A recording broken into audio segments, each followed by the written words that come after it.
Hello everyone, my name is Zoya Hamad. I'm 16 years old and I'm a student at the International Community School of Abidjan in Ivory Coast. I spent my early years in Lahore, Pakistan, which has been labeled as the world's most polluted city according to IQ-Air.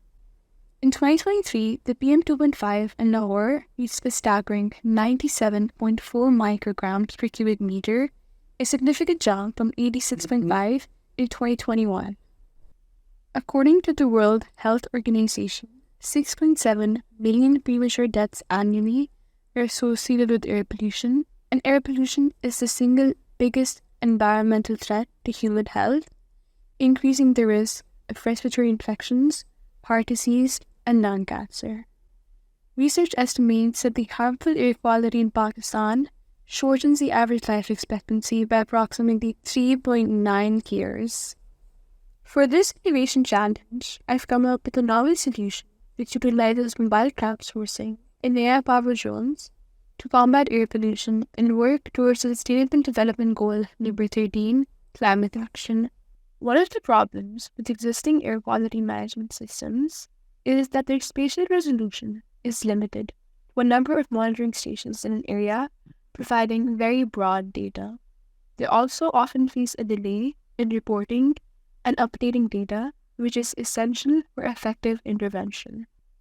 Now, imagine a city where every smartphone becomes a weapon against air pollution. This is the power of mobile crowdsourcing. Citizens equipped with smartphones transform into active participants in air quality monitoring. Smartphones have built-in sensors like GPS and light sensors, which can be used to indirectly assess air quality. Location data can be utilized to pinpoint pollution sources, while light changes could hint at dust or haze, a potential pollution indicator. Recently, Qualcomm Technologies announced the Snapdragon 8 Gen 3 chipset, which can use a simple time-of-flight sensor to determine air quality. Phones such as the iBlade Smart Case and the Cat S61 are already equipped with air quality sensors. Over the coming years, this technology would become more and more accessible and accurate. Air quality sensors in mobile phones could become the norm just a few years from now.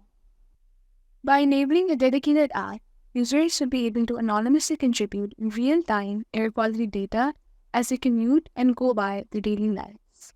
This would create a dense network of hyperlocal measurements, providing valuable insights into the air pollution across the city. The app can use a map to label hotspots of areas with hazardous air quality, providing necessary alerts and safety precautions to people. Additionally, we can also utilize more advanced external sensors for even more accuracy. While external sensors like air sensor are already available in the market, it might not be commercially viable for a developing country like Pakistan to roll them out at a large scale. Instead, it is best to develop our own technology with the help of local talent. Inspiration can be taken from open-source projects like Flatburn, which uses low-cost materials to develop pollution sensors. The real-time data collected through mobile crowdsourcing can be utilized for targeted intervention by employing AI-powered drones. These drones can take a flight to polluted hotspots such as industrial areas spewing smoke, construction sites stirring dust, or traffic congestions choked with exhaust fumes. By utilizing advanced algorithms, you can successfully avoid obstacles to reach the pollution site.